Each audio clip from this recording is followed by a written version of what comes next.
And so once you have died to whatever it is that you've made your mind up on, then you got to commit to it. And that means you're going all in on it.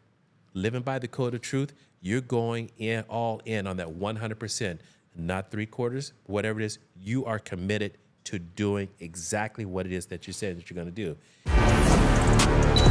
This is the Leo Climaco Podcast. Welcome to another episode of the Leo Climaco Podcast. Today's guest is a Christian-based faith coach, Terry Williams. What's up, my man? Good to see you, Leo. I am so happy to have you here. Man, you have no idea how happy I am to be here, just to be with you. Thank you for having me on. Thank you for having me. We've been on a journey together for a couple of weeks. Yes, we have. I joined your incredible Bible study group. Thank you. I got to tell you, Bible study is something I never in a million years thought that I would ever be doing in my... When I told my mother that I am part of a Bible study, she almost cried. It was literally one of her dreams that I connect with God and Jesus and learn about the scripture. Amen. And she's been trying her entire life. I'm that kid that fought her to do a confirmation. I didn't want to do it. It was too much BS for me. I had to go to Sunday school. I had to go to church after school. It was this whole process that I was young. I was 12, 13. Didn't quite believe, didn't quite understand, didn't quite have all the knowledge based around it. But I am so happy that I'm in your group, that I've met you, and that you're here today. Leo, thank you for that, and I really appreciate it. And first of all, tell your mom you're here. You've arrived now, which is great. No, but it's good to have you on the group, in the group as well too, because you bring different perspectives to the group, and that's one of the main things about the groups for us is that we're there to hold space for each other. And as you know, we have men from West Coast, East Coast, down south, up north, internationally as well. Incredible. Too. Yeah, and it's just awesome just to be able to bring men together like this and just hold space for one another and be able to allow you to cry if you need to cry without any judgment. Allow you to be able to express your point of view without any judgment, and just be able to just give honor and praise when that time is there. Yes. But more than anything else, just making sure we're living by the code of truth as well. So I love that. So thank you for being there with us and for all you do. And I'm so happy for you, for the transformation that I've seen you've made in the group since you've been there, and your participation. It's just been absolutely wonderful of having you there. Thank you. Thank you very, very much for that. And I agree with you. I have also seen a drastic transformation in myself, in my faith, in my belief, in my submission to the word. Amen. Amen. And it's so incredible. And I think what you're doing is so necessary. I think men, especially today, right? We live in a very competitive, very combative world where men put so much pressure on themselves. They do. We do. To achieve, to be something, to succeed, to be a leader, to be a father, to be a husband. And we don't have that space to let go. And be vulnerable. Be able to share. I feel like most men feel that they can't have that talk with their wives. That's very true. Because then, one, it could be used against them. Exactly. And two, they'll feel less than. Exactly. You know? So a space for men to be able to come and be vulnerable and share is extremely important in 2025. Yeah, you hit the nail on the head on that, Leo, and that's part of one of the main reasons why I started this group for us, just to do exactly that. Because what I've learned and experienced over the many years that I've been, in my still young age here, I say, is that we fall, prey to that. We fall into that trap of not being able to really express our real raw feelings as to what we are feeling, as to what we think, because of the things that we've been taught from way back in the day. I got to be strong. I am man. I can't cry. I can't show my feminine side, or I can't allow myself to say I don't know, or I need help, or anything like that. And for that, it has put us in positions to where we've just really dug ourselves a deep, deep hole that sometimes we just cannot get out. And when we do that, that then puts us in a place to where, gosh, when I do decide to make my mind up, I'm so sorry. It's okay.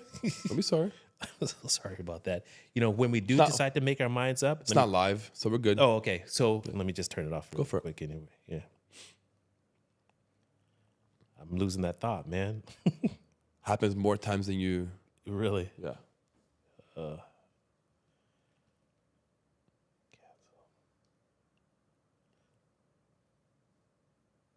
don't know how to turn my phone off. How do you turn this thing off? I'm so brand new at this. There we go. Shut power down.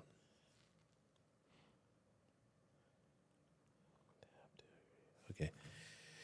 So, when we get into those, ways, is that it's so hard for us to dig ourselves out of this hole that we really don't know what to do. And then it just gets worse and worse and worse. So it's like being inside of a cyclone, and it just continues to roll and roll and roll. And as that cyclone's moving around, it picks up more stuff.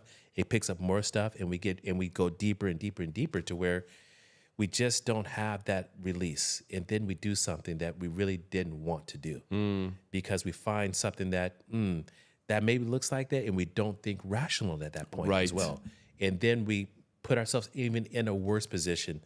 Then there's the arguments at home. Then there's the disconnect with the family. There's the disconnect with the kids. Then there's the disconnect with church.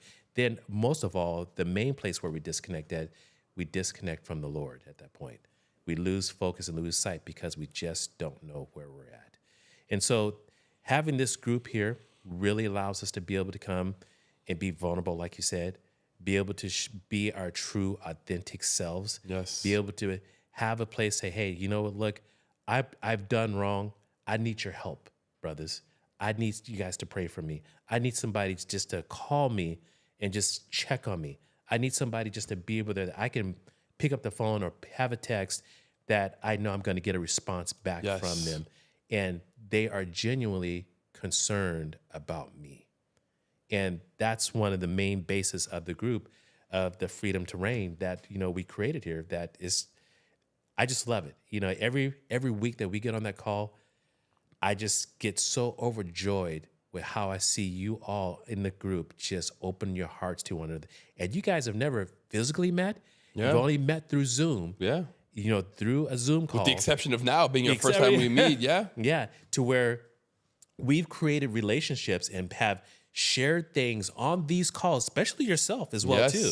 It's like, whoa, okay, but thank you for being super vulnerable. Private, super personal. Personal stuff, some deep personal stuff that it just amazes me how the men are coming together and doing that. And that's what we have to get to. Yes. And this is such a great outlet for us to be able to do this. And I just enjoy doing it. And in the mornings when I get up on those Wednesday mornings, I think about things throughout the week, but God is working through me so hard just to be able to touch you men, bring me the right things at the right time, just to present it to the group and just say, run with it, man. Yes. Give your opinions and your thoughts. And it's just been absolutely wonderful. As you were talking, Dorian came to mind. Yes. Shout out to Dorian. Yeah. And his growth has been incredible. Holy moly, yes. The Lord is working on him. Holy moly. Dorian has transformed so much in this group. And I remember when he first came, he was a little firecracker and he was a little bit uncertain. But as he continued to come and just see how true, authentic everyone was and is and continue to be that way, he's just opened up his heart, and I'm just so happy for him how he's connected back with his wife and his kids as well. And he's being his true, authentic self through this whole process. And it's just blowing his mind as to how much God is blessing him right now. Mm-hmm. And he just cannot comprehend, like, how is this happening? When you do right things happen for you, Yes. So even though when you plant seeds, the things that we do, we call them planting seeds, they're going to come to harvest, whether they're good or bad. But when you start planting good seeds the whole entire time, good things are going to start happening to you. Correct. Maybe not at the time that you're wanting it to, but they will come to harvest at the right time for you.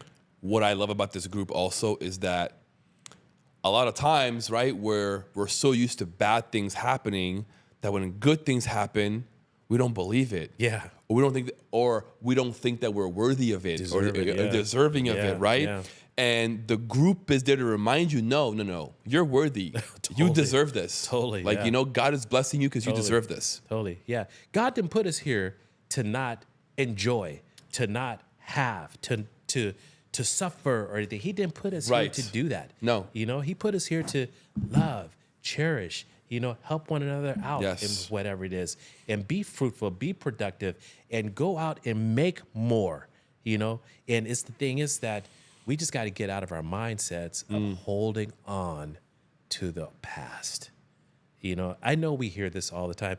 Let go of the past. This is a new year. I'm coming into I'm coming into this new year, and I'm not gonna be looking behind me. But you know what? As soon as you say that, the first thing people do is this: they turn around and they look behind them. There's a reason why. The rear view mirror is only this small.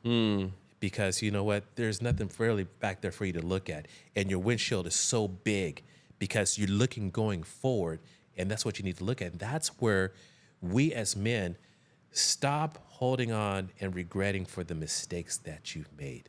Because usually 9 times out of 10, what I've learned from this is that men, when they are making a decision, they're making the decision on the knowledge that they have at that particular time. After they've made it, and if they've gone on in life, they go, shoot, I shouldn't have done that. Well, yeah, you didn't have the knowledge that you have right now back then. Right. Yeah, you would have made a different decision had you had that knowledge. Well, had I had that knowledge, maybe, or if I had a group of men that I could have reached out to, or know that there's a mentor or a brother that I could say, hey, I'm going through this. What can you tell me? Or group, how can you help me this? Anybody got any insights on this? And that's where the Freedom to Reign group comes into hand, to where men can reach out, man, I'm just going through this. But you got to be true, authentic with yourself as to what's really happening at that time. Because any type of lying, it just doesn't work. It doesn't work. You got to be authentic about everything that you do. What's the best way for someone to start being authentic and step into their truth? It's being honest with yourself. 100% being honest. There is no 9/10 or 8 7/8 or 4/5 or whatever it is. You got to be 100 billion trillion % honest with yourself, honest to God. And I have this motto that I say is living by the code of truth. And living by the code of truth, just that word truth alone by itself, that 5-letter word is such a big word for It's people so powerful. to be able to grasp and really live it. You can't tell quarter of the truth, half the truth, 3/4 of the truth. It's 100% The of the whole truth, truth, and nothing but the truth. So help you God. Exactly. And once you really understand that and you really meditate on that and see what that says to you, you know what? There's no such thing as a white lie anymore. There's no such thing as a little lie anymore. There's no such thing as cheating. There's no such thing as stealing. There's no such thing of not going in all the way. Right. I have a thing which I call it's just the 4 C's. It is clarity, commitment, consistency, and courage. You got to be completely clear about what it is that you're going to do, because when you're going to tell the truth, you got to be clear as to what is that really going to require of me. That means that I got to die to some of the things that I was doing from before. And be reborn. And when I say die, I don't mean physical die. That means that you got to give up, because when something's dead, it no longer has life anymore in order for it to continue on in life. Yep. Burn that bridge, burn that boat. Leave it behind, man. And so once you have died to whatever it is that you've made your mind up on, then you got to commit to it. And that means you're going all in on it. Living by the code of truth, you're going in all in on that 100%, not 3/4, whatever it is. You are committed to doing exactly what it is that you said that you're going to do. And then you have to stay consistent on it, because life still goes on. You're still going to have temptations. All these things are still going to come about. You still got to live by the code of truth, regardless if it's good for you or bad for you. And then the last part is just the courage. because you're going to have so many things that's going to come at you to try to derail you. Oh, I don't feel like doing it this day. Or, wife or spouse is doing this, or kids are doing this, job is doing this. Nobody listens to me. God's left me, which never happens. We leave God. God never leaves us. Or all these different things that happen. No, you just got to stay consistent to the program and just live by the code of truth and being 100% in, because when you're in, it becomes just that much easier.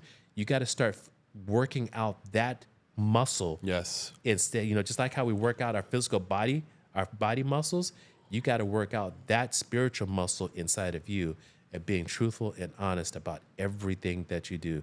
Now, I will say this, none of us are going to be perfect by doing it. Right. And by the grace of God, thank you that we have the opportunity to ask for forgiveness and correct, but you don't do a 360, you do a 180 and walk away from whatever it was that you were doing and move on in life. And don't be so doggone hard on yourself. You make mistakes, you learn from it and move from it. That's the beauty of making a mistake.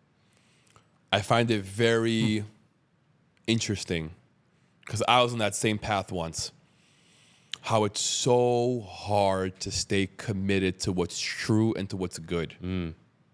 Yeah. Like you said, there are so many things tempting you. Yep. And I think the hardest part about it is that you don't reap the rewards right away by being truthful and staying committed. It's a journey. It's a process, yeah. The longer you stay on the journey, the clearer the path gets, Yep. the more things happen to you. True that. But it's not that instant gratification that we're used to nowadays, So true on that. right? So a lot of men have a difficulty staying committed, staying disciplined, to waiting for that, for that delayed gratification, right?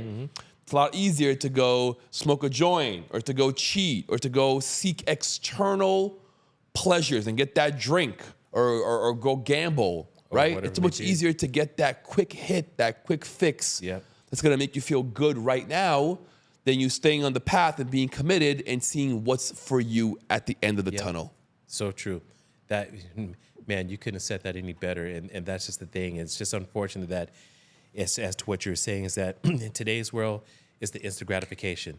If, when it's just like when you're on your phone, if something doesn't respond even before the snap of my finger, oh, this thing is so slow. Back in the day, if something took 2 minutes, oh, that was fast. Remember dial-up? Yeah, right. All those type of things like that. But, we really need to just stop and slow down. Enjoy the process. Smell the roses. Smell the roses. One thing I always tell people to do is that just stop and just listen to the wind. Now, when you listen to the wind, there's some action that you have to do. One is you got to stop moving. Yes. 2, you have to be still. And 3, you just got to just let things happen. You got to be in the now. It's all about being in the now. my Yeah. friend. It's all about being in the now. And, I tell people that, I said, listen to the wind. They look at me like, you can't hear the wind. That's my whole point, because you're moving. You need to stop. Peace, be still, the Bible tells us at times as well, too. Slow down and just be in the present right now. Because when you're in the present, you see and hear and feel so many new things. What the problem that I'm seeing, what I've learned to see people do, I call it is future tripping. Meaning that you're thinking so far way down the line about what could be, what can't be, that has never even happened. And you Right. don't know it's not going to happen. But instead, you miss everything that's right there in front of you. Yes. And you miss that opportunity that's going to propel you on to go do the thing that you really want to do, Right. or how you need to go by of doing it. Peace, be still, my friend. This reminds me of that dad, right? That is playing with his kids, but his mind is on business, Totally. Not 100% there. right? And he's not present. He's not focused and enjoying that moment of playing with his kids, right? Like, there needs to be that separation, right? Yeah. That future worrying needs to stop. That worry tree. Yep. Gotta stop planting that worry tree. Yep. and be able to live in the present, in the now. Okay. How can we, I feel like we live in a time where people are waking up. Okay. I feel like more people than not are really in tuned. They may not be religious, but they're in tune with God. I feel like a lot more people today are connected with God than they've ever been before. But at the same time, there's a lot more distractions. There's a lot more things keeping us away from God. Mm-hmm. What would you say would be the best way to help people navigate this path better? How can people be in the chaos but find an exit to be able to be present and be in the now and be more with God? That's a very good question. And, I say this is that people have to make their minds up that they want to put God first in their life. And as soon as they learn how to do that, then they will experience when there's chaos or when that tornado, so-called, is there, that mental tornado, that mental tsunami, that mental battle of all these different things starting to happen. You know what? It's just like, so it's like you can be in that whole whirlwind, but be in the eye of it to where there's calm in the middle of that eye of that whirlwind. Even though all this craziness is going on around you, you still have peace and calm because you have a foundation that is based on a solid rock, which is God. Because when you have God in the forefront of everything that you do, you can get through anything that there is. There is nothing that you will not be able to accomplish, not be able to handle, not be able to do, because you're standing on the foundation that God's going to see you through. It may not be the way that you want it. It may not feel good at times, because the thing is that you're going through a season or you're going through a storm for something that you need to learn. Right. And you're learning this not so much only for yourself, but because there's going to be someone else down the line that you're going to be able to help out in once they're in it as well too. You'll be able to share something with somebody to help them as well. So I tell people all the time when it says, well, how do I do this? Well, you got to make it, you got to commit. And I say commit because my mentor, it gets me choked up a little bit. Just even think about this, that my mentor was my uncle, and I loved him to death. He was like a father to me. And he used to always tell me and my cousins and the other brothers in the church, you got to commit, you got to commit, you got to commit. He said, Dick, what are you talking about? You got to commit. And I didn't understand what he was really saying. That word commit, I am committed, I am committed. No, I wasn't committed. I was just talking the words. I wasn't mentally committed to serving the Lord and allow his will be done instead of mine. Because what we find is that when we start getting in these situations, there's a common word that's being used all the time is I this, I got to do this, I got to do that, I got to do this. There's nowhere in that phrase to where it says God, where you're asking God, help me. God, lead me. God, take this away from me and use me however you need to use me in this situation. God, allow me to be the vessel that you need me to be at this time. And once you start getting into putting God first and putting God into everything that you do, all this other outside rhetoric and all these other challenges and these things that come, they will hit, but they will not stick. They will try to hit, knock you off track, but you'll jump right back on track because you have God that's there, that's pushing you through whatever it is that you're doing.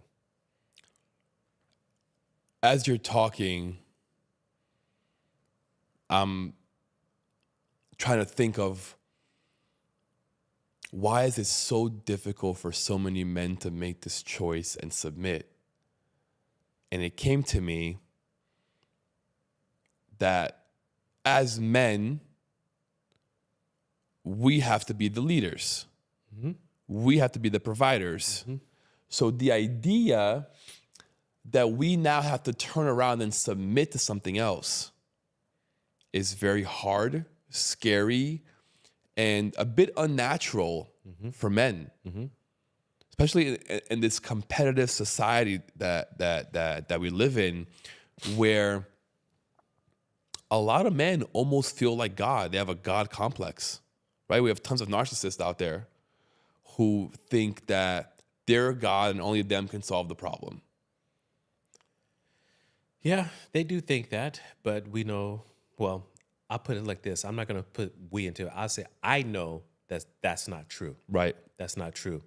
And pray for those individuals that someday that they'll be able to open their eyes and say, it's not them. Because the thing is, we know is that whatever we do and accomplish, we didn't do by ourselves. No. You know what?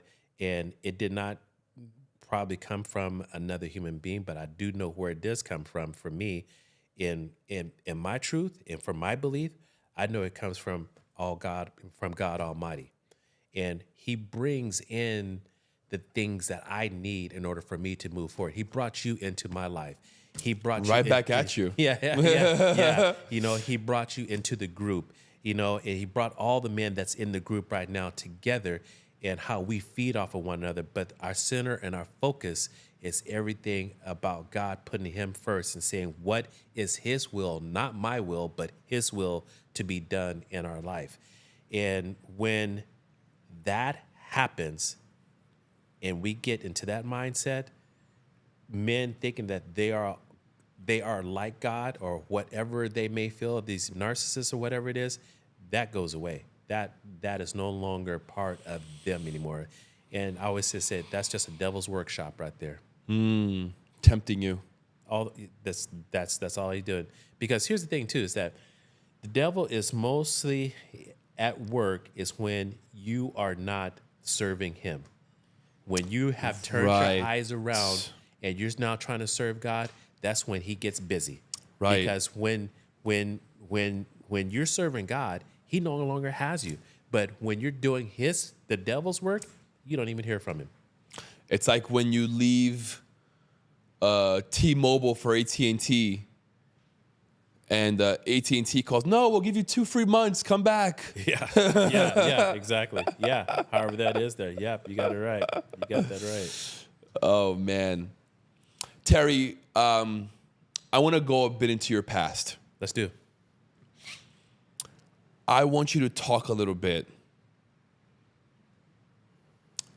What has been one of the most challenging things for you in your life that you overcame, that you can look back today and say, wow, that was really challenging, but that made me who I am today? Good question. So when I was growing up as a young boy in Altus, Oklahoma, Wow. that's where I was born at. And I lived there for the first 10 years of my life, lived with my grandmother as well, too. Actually, there's a couple things as I go along with this. And when I was 10 years old, my mom packed up my brother and we moved to Seattle, Washington. So you got an old country hick, boy that was from Altus, Oklahoma, moving up to the PNW, Pacific Northwest, Seattle, Washington. Wow. The two environments are like Completely different. oil and water. Yeah. As to how much difference. 2 different countries. That's exactly what it felt. Yeah. 2 different worlds, countries, everything that you can think of. It was just a total. The U.S. is so crazy. There's like 50 different countries inside. Pretty much it seems like, And, so, in that time, I experienced some things when I was a little boy there in Oklahoma that caused me to have a stuttering problem. I had such a bad stuttering problem, Leo, to where Wow. I couldn't even pick up a phone and say hello. It was like, and that would go on for minutes before I can just say hello. Wow. My name is Terry. And by the time I finally get that, I'm so out of breath Yeah. at that point. Out of energy. Oh my goodness gracious. It was just crazy. So I go through elementary school like this. Real quick, how do you think that started? Oh, you're gonna make me cry now. All right. Well, as I went through the process, I learned how that started is because of when I was a little boy.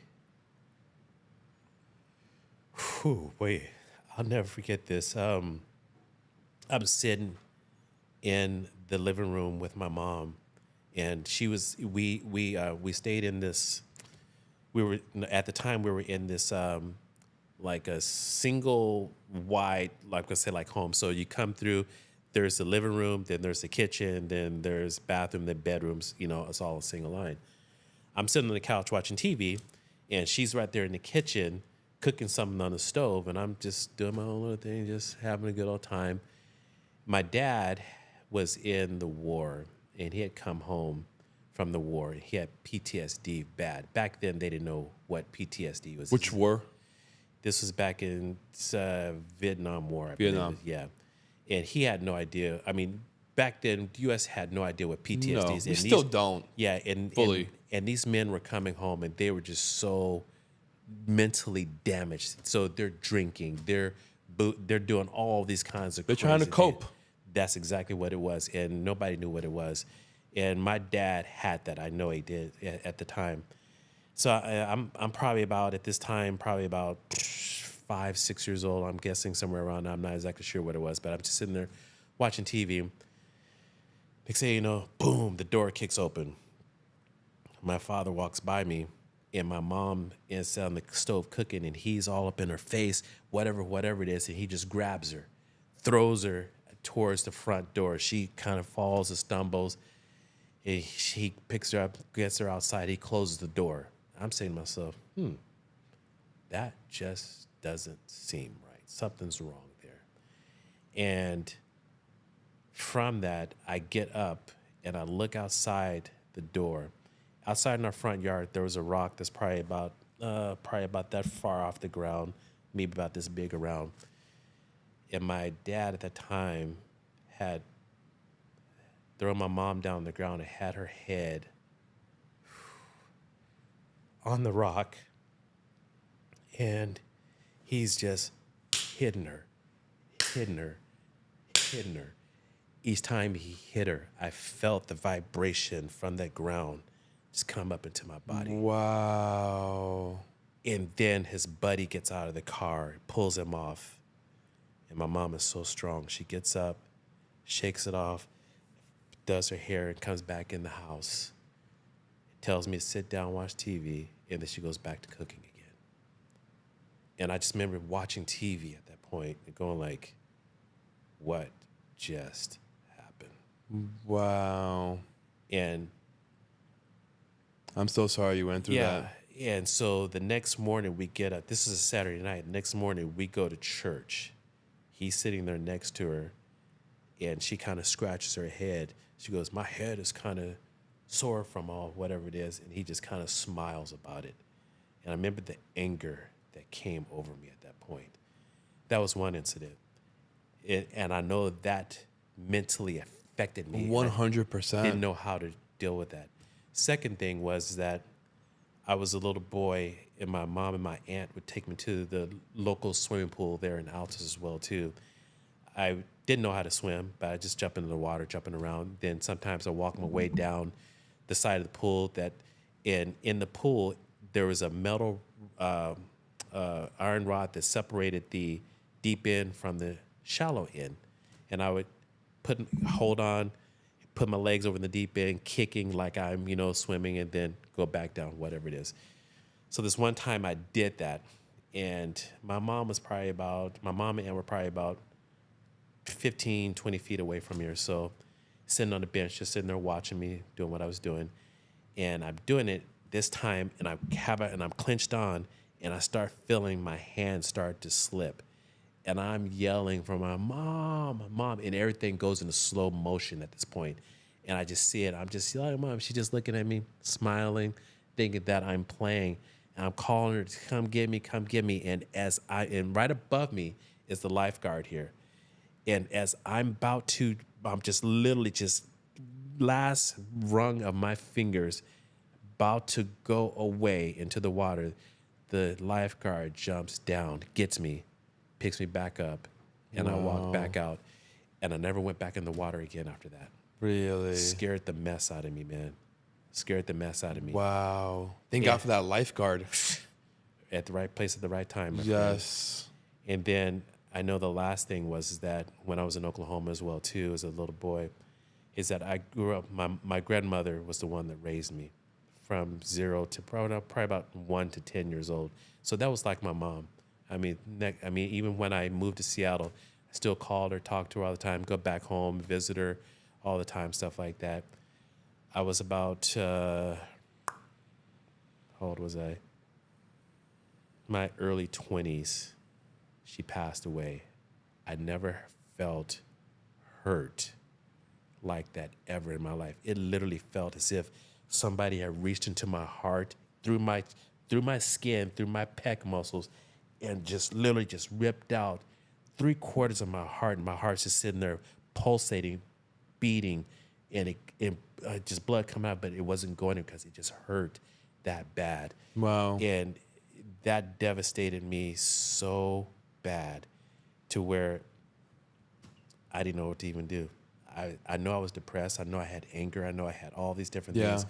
Didn't know how to even handle that stuff, and things like that. So as I had kids and stuff like that, I decided. What a journey. Yeah. I'm sorry. I Please. was going to go someplace else with that. But yeah, so those are the things I know for a fact that caused me to have that mental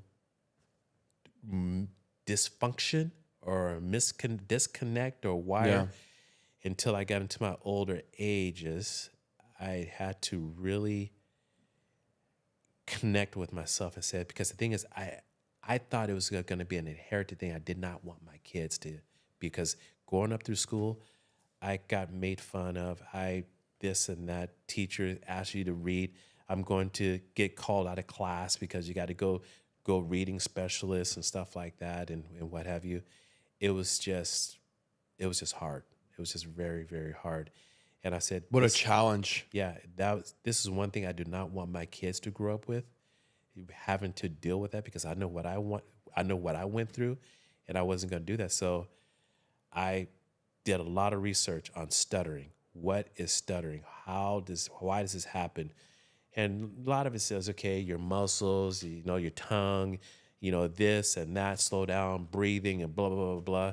But the things that I did not find is that, what did it have to do here? And, mentally. And I clued into this myself, is that what is causing me to do this? And why do I feel this way? And by the grace of God, I clued into there were some mental issues that I needed to deal with. As soon as I dealt with those mental issues, my stuttering pretty much went away. I still do it every now and then when I get tired. For sure. When I get tired For and sure. stuff like that. Yeah. I kind of. But you speak so clearly. Well, that's from a lot of practice and me really committing and focusing in what it is that I wanted. Because once I committed to it, I prayed hard about, ask God, bless me with better speech. And from all of that I went through with that, He's given me this tool. He's allowed me to be able to do this, allowed me to be able to speak. And I ask Him and give thanks for it every day. Thank you for allowing me to have this gift to be able to talk. But now I can go to help others do the same exact thing. I study this. I study communications, how you go by talking with people. How do you communicate? Your inflections up and down, be able to control my neck, my tongue, my throat, and all those things as well. How old were you when you finally stopped the stuttering, when you finally had full control over it? I can't say that I have full control over it still. I've heard you speak many, many times. I feel like you have at least 95% control over it. I say I have good command on it right now. Okay. I'll say that, but yeah, you're probably right. But I was into my late 20s, say early 30s. But as I was going through my 20s, it was getting better because that's when I started to learn what is going on here. So at least to 2021, you were stuttering pretty badly. 2021, I was stuttering, yes, but not as bad as I was as a kid, but I still Got had it. to stutter. But it was so doggone hard, though, just when I was in a professional setting, I could in a imagine. meeting. It's like when you're going to go meet somebody, hi, I'm Terry Williams. That's how, it'll come out really quick there. I learned something, to be able to get past it, but it wasn't the actual fix I understand. until later on. You put a Band-Aid on it for a little bit. That's exactly what it was. Yeah. That's exactly what it was. What happened to your dad? My father passed away at 48 years old. Wow, very young. With a stroke, and yeah, so, but he had gotten help for his PTSD, and he had told another family and stuff like that, and he became a godly man after a while Really? as well too. Yeah, so, but he and I never really had. A relationship? No, not at all. I had so much anger in me when I was a kid. My mom, he would call when we were in Seattle after we left, and my mom said, "Here, your dad want to talk to you." I just get the phone, just hang it up. Really? Oh, I wouldn't give him the time of day. Then when we were younger, I would go back to Oklahoma and visit. Then it's like, yeah, whatever, because I was just angry. I didn't know why. I didn't know there was no. I didn't know how to have that conversation. I didn't know what was going on. But all I know is that you hurt my mom, more than anything else. Any regrets there? The only regret that I have, I had at one point in time, and I had to get over that as well too, is that when my father passed, my brother and I were in Seattle, and before that, I was going to go back to Oklahoma and say, "You and I need to talk, man to man now. I need to get this off my chest. I did not appreciate you doing this, and I'm mad at you for this, and blah, blah, blah, and all these different things." And I'm guessing at that point you're already probably in your 30s. I was in my late 20s, probably coming into my 30s, yeah, somewhere around there. Okay. And because I was going to go make right with him, because I know I need to make right with him. And at that time, he had had a stroke. And we had flown to Oklahoma City to get to Altus. It's a 2-hour drive away. And we were about 45 minutes away. My uncle gets the call that we were in the car with and said they just pronounced him dead. So I was 45 minutes late. Prior to that, a couple weeks, I kept saying, "Okay, I'm gonna go, and I never went. At that time, I regretted I didn't get to go earlier. I didn't go earlier, but I finally got over it. So I just prayed. God says, "You know what? This is what it was, and I'm not going to beat myself up over it now. Right. I can just let young men know that I come in contact. If you have this with your parents or whomever it is, voice your stuff. Voice your feelings." And the way I see it is that, really wasn't your responsibility. You're the son. He should have came after you. He Especially after becoming a godly man. Sure, true that. You know what I mean? He could have, he could have, but that's not for me to say. For sure. Yeah, For sure. yay or nay on that, but For it's just, sure. yeah, but that that would be probably the only that was the only regret I had at that time, was that. I want to connect something. Sure. You were telling me once about your son, Which one? the youngest one, and how he lives with you, and you take care of him. Yep. And now knowing this story about your dad, I think it just makes perfect sense why he's your son. Okay. I think growing up like that, the way that you did, probably made you be an incredible father. Yeah. It made you have the level of humility, the level of care that wasn't provided for you from your father. And I think it's so interesting how life works, how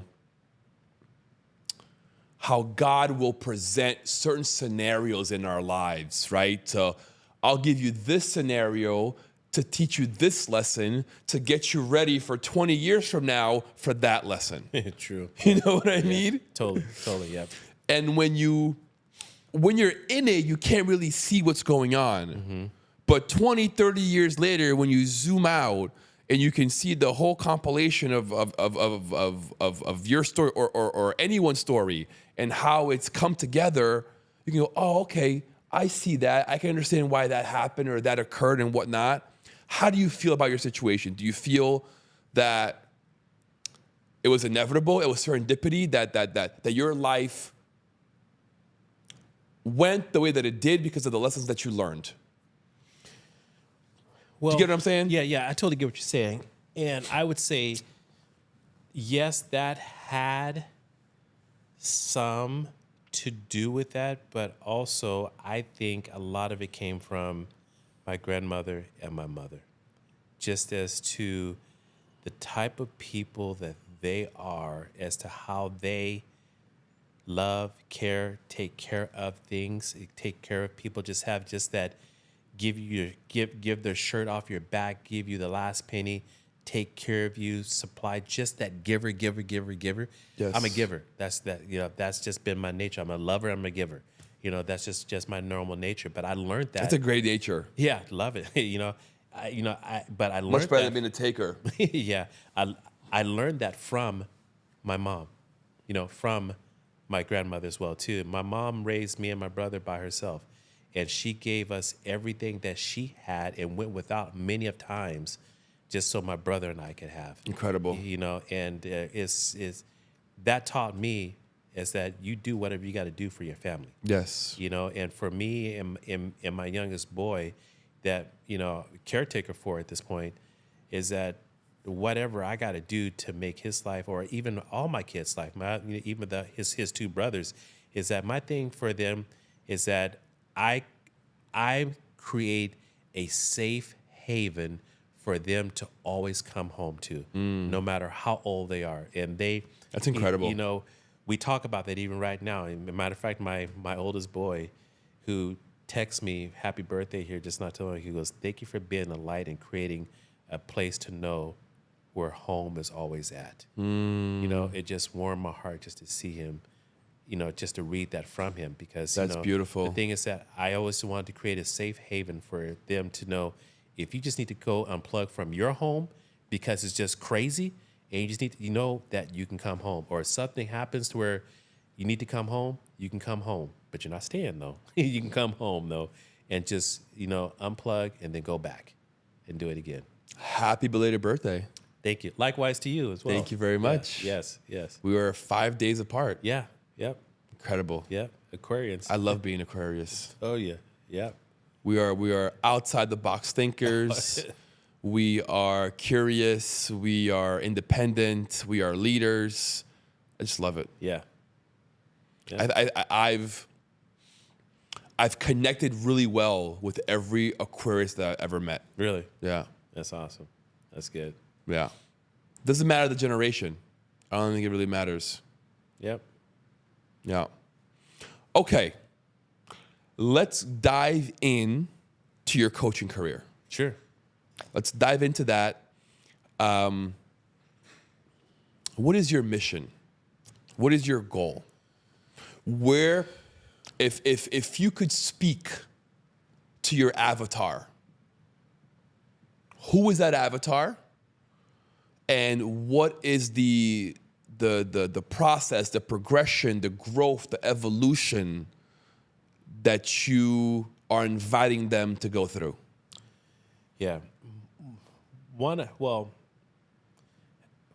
have a couple of them, I'm going to say. Please, yeah. One of them is for young men, I'm going to call them, from like age of probably about 22 to 35. Of just having somebody there to be able to help them find their way, help them to be able to put their stick in the sand and understand who they are, what they need to do, and be able to gain clarity about what life is and where they're going to go. Be the wise man for that hunter. Exactly. Be the wise man for the hunters. Because right now, they're hunters. Those individuals are just trying to figure out Where do I go? Where am I Yeah. going to get that next meal? How am I going to make this happen? How, Yeah. what's up, what's down? Because I remember when I was growing up, I didn't have that example. I didn't have that father or that father figure. I had men in my church that acted as fathers for me, but they weren't there to say, hey, when, a man needs to be this, a man should do this, a man should take care of this. You need to make sure you got life insurance and all these different things set in place for when you do have a young family. If anything does happen to you, they're taken care of. The house is paid off. Right. The car is paid off. The kids' schooling is all taken care of. So How to go through life. just go through life. Yeah. I didn't have that. I remember growing up, is that, since my mom raised my brother and I, is that I had to use other friends' fathers when it was Father's Day to go do things. When it was, you go into sporting events, hey, Chris, or hey, Tom, or hey, somebody, can I use your father? Or yeah, I'm with these guys. I didn't have that father on the sideline. Yay, go. I had my uncle there who was my uncle, my mentor and stuff, but that was not my father. He's your mom's brother? It's my mom's sister's husband. Got it. Yeah, as to how that was. So it's not even blood. That's even more awesome. Yeah. That he took the time to be there for you. Yeah, and stuff like that. So, I've said to myself, I want to be able to show these hunters how to hunt, these young men how to find their way, them to gain that clarity about what is they want to do, commit to it, stay consistent to the game plan, and then have the courage to be able to be resilient through the challenges that are going to come up for it. Because if I can show them that, that's going to make them better. In turn, that's going to make their families better as well, too. And then the men from the 36 to probably like 55 or 60, let's go rediscover ourselves, because what I found there is that from all that time of things that we've been doing, we have regrets. We've made these bad decisions. We've become sedated. And when I say sedated, it's not so much of being, well, it could be drugged or whatever it is, but I'm saying sedated because we become yes men. Yes, honey, sure, I don't care, whatever you guys want. But we're not paying attention to self now. And you lose yourself at that point. And That's so true. all we're doing at that point is just digging ourselves a deep hole. Until that day when you said enough's enough and you're ready to make a change, by that time you've done dug a hole so deep. When you try to call out your spouse, call out your children, call out the people that you're working with, they're going to look at you like, man, who are you? Get out of my face. Right. And by that time, you know what? You're not going to have the courage to be able to stand strong on your own 2 feet to say, that was the old me, but this is the new me. I have done self-improvement at this point. I'm learning to listen to, I'm learning to deal with the real facts, raw feelings, to be able to have relevant focus, then to see what my fruit is going to be from all the work that I'm doing at that point.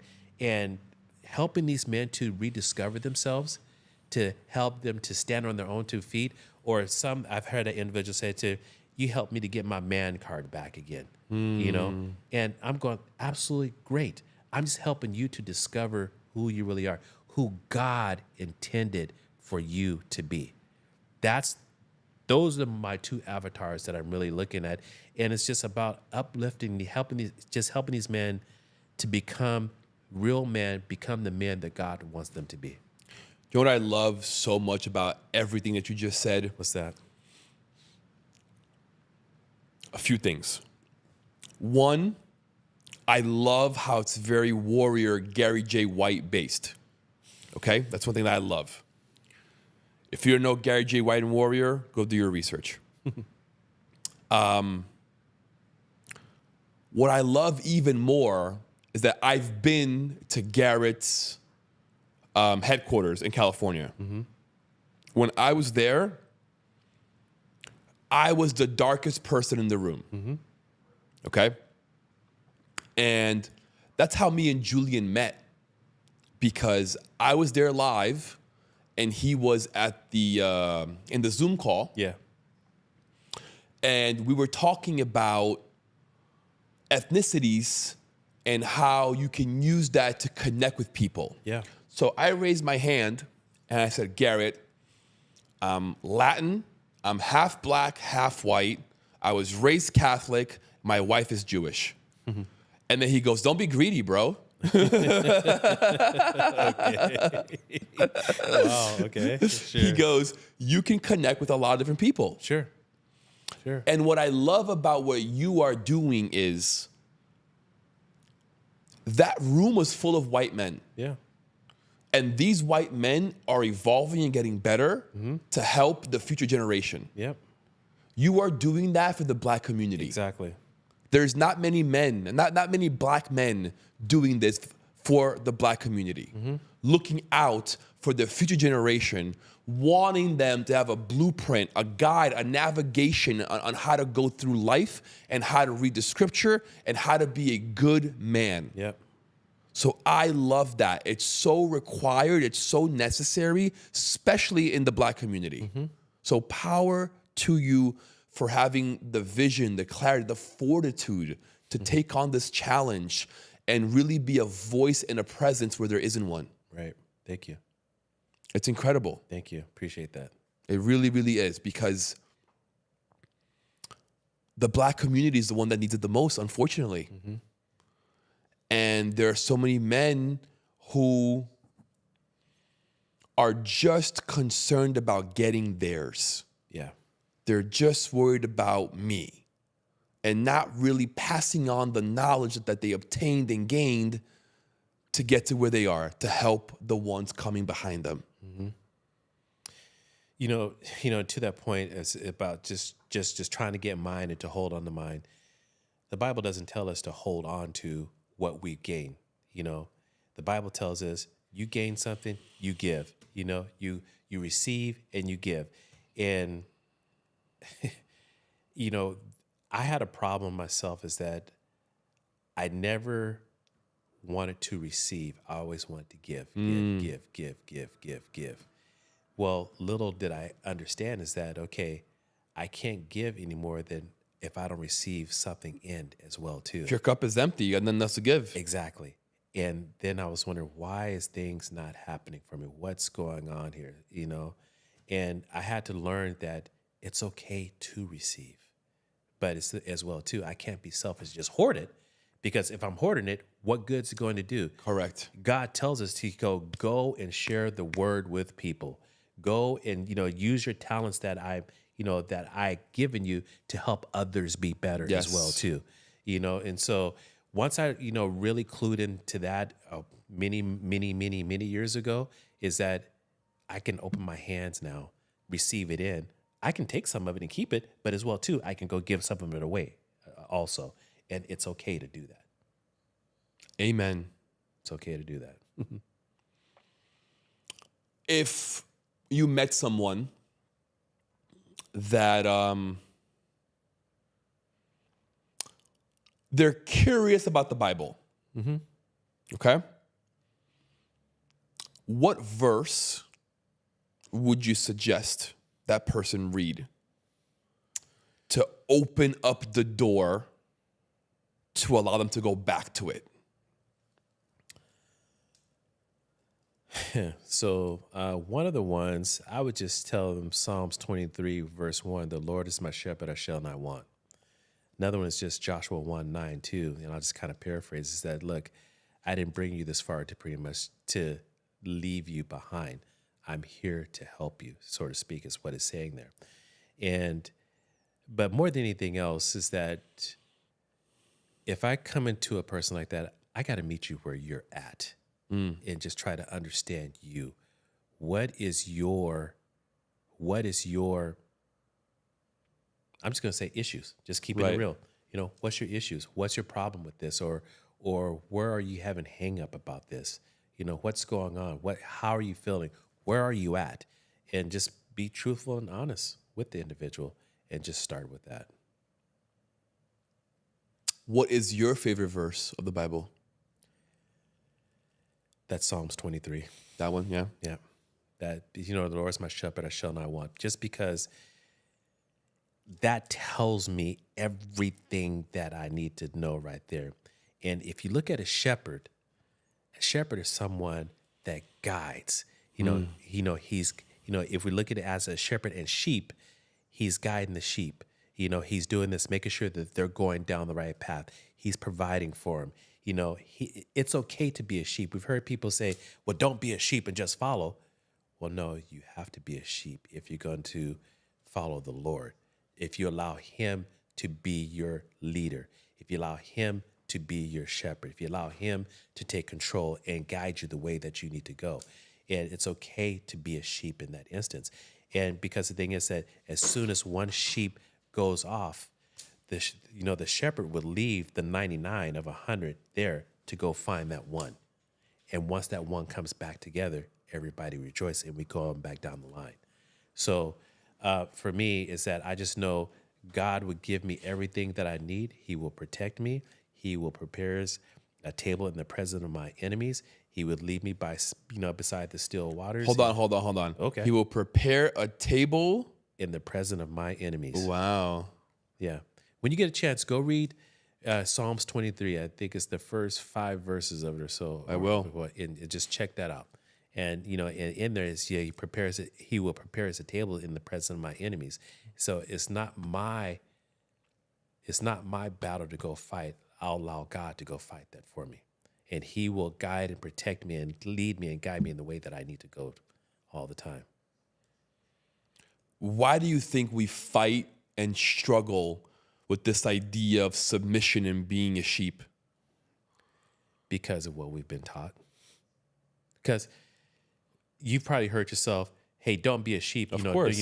Be a leader, not a follower." Yeah. Okay, yeah, I hear that. Be a goat, not a sheep. Yeah, something along the lines like that, and stuff like that. But you need to really look at what that's really saying, because if I'm gonna put God first in my life, I can't be a leader then, and because I gotta allow Him to lead me, and then from that, I can go lead others. But I gotta go follow. A sheep follows. I'm following the Lord at this point, and I gotta allow Him to guide me. I got to trust that He's going to put me in the right position. I got to trust that He's going to put the right people in my life as well too. I got to trust that He's going to protect me from those things that I think that I want, but He knows, no, you don't need to go there. I'm not going to give you this opportunity at this particular work, because I know 6 months down the line, that job is going to go bankrupt and you're going to be out, whereas I'm going to put you over here instead into this position, the one that you're not looking at, even though in your heart that is the position for me. That's my dream job. It has all these different things like this. I'll be able to excel. No. God's why I said, I'm not going to put you there. I'm going to put you over here because I need you to do this work over here for me instead. Remember the story I was telling you earlier about my car getting flooded? Yeah. There's a backstory to that, where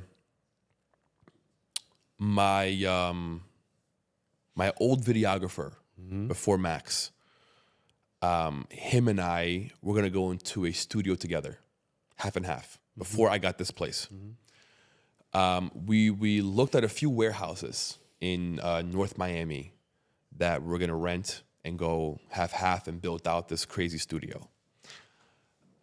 We both agreed. We found this place. We spoke to the realtor. We were going to give it 2 weeks to put some money together and put the down payment. 3 weeks passed, and he comes to me and told me that he put the down payment for it by himself and signed the lease without telling me. And the day that my car was flooded, I was on my way to go see him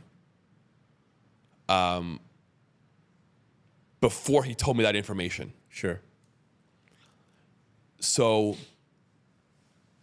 I was sure that I was going to go be partners with him. We were going to go half and half and do this crazy studio and do all this stuff. My car getting flooded turned everything around, because it made me sit there for 4.5 hours and really reevaluate everything. Where I got flooded was a block away from where the studio is. Oh, really? Yeah. Wow. And I'm sitting there, man, I don't want to drive through here every day. That's how it began, right? Yeah. Like, if this happened, I don't want to be in this area. Anyway, long story short, that led me to getting this studio and me really flourishing in this studio. And his studio is still not open yet. Oh my goodness gracious. And he got in all September. So to your point, right? Sometimes God will deviate the path for us Yep.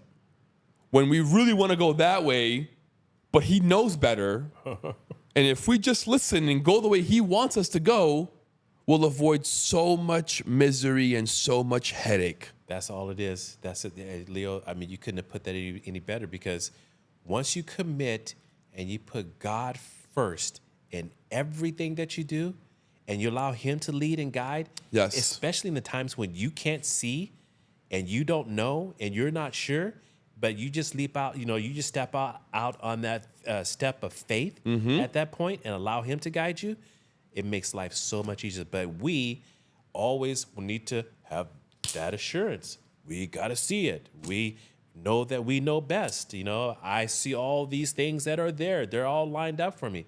Well, that's what you have said. That's what they have said. But what has God said about that? And that's the difference in what it is. Because again, I can't say this, I don't know how many times over and over again. You let him lead, you will be successful. Let God lead, you will get everything that you need and be as successful as you can possibly be. There's this video online of a base jumper. These guys with these wingsuits that jump off of mountains one of those. So he's on top of a mountain on a ledge about to jump, okay? And all you see is clouds. It's fogged up. You can't see anything. Like, you really have no clue where you're jumping into. It's just fog. And then he jumps. Oh my goodness gracious. And then he goes through, 30 feet of cloud. And then it opens up This guy's part. to this beautiful, beautiful world, this beautiful terrain. Yep. And you couldn't see, but he had all the room underneath the cloud to jump safely. And he took that leap of faith. Sure. And it paid off for him. Yep. That's really how I see having faith and trusting God. Yep. Because We can't see it. when you can't see that next step, but if you have the belief that God's going to take care of you, And you jump, yep, he'll catch you. the Lord is my shepherd, I shall not want. Let me just take that that leap of faith, and he's going to provide for me like I need. Every time. Every time. Terry, it's been incredible. Thank you, Leo. Thank you, Terry. This is, I love doing this stuff, and like I said, God put you in my life for a reason, so they help get this message out. And I appreciate you allow me to be able to come on your podcast and do this. You are so welcome. Thank you so much for being here. Do me a favor. Yep. Look at that camera right there. Okay. Let the people know where they can find you. You can find me at freedomtoreign.com. There you can see my coaching services that I provide there as well too. Soon I'll be having a link up online to where you can come and join our Wednesday classes that we have every Wednesday from 7 a.m. to 8 a.m. Pacific Standard Time. A group of men getting together, holding space for one another, and just be able to share and be able to allow you to be able to give, to be able to get some insight on some things, but learn a little bit about the Lord as well too, and understand what He has in store for you as well. So freedomtoreign.com or terryw@freedomtoreign.com if you need to send me an email as well. Great. Tell them also, please, your social media, your Facebook, your Instagram, your whatever you got. LinkedIn, YouTube. I do have LinkedIn. So, I don't even know what it is. It's your name. I think it's just your name, at Terry Williams or something like that. So at Terry Williams, that's the LinkedIn. Social media, I don't even have that set up yet. So We're going to do all that. Yeah, so we'll have that set up today. So I don't know what the name's going to be on that. But Okay, no worries. Yeah, but we'll get that set up. So edit this out. I got 100%. 100%. Okay. All right, one more thing I need from you. Yes, sir. Wait, let me close the podcast out.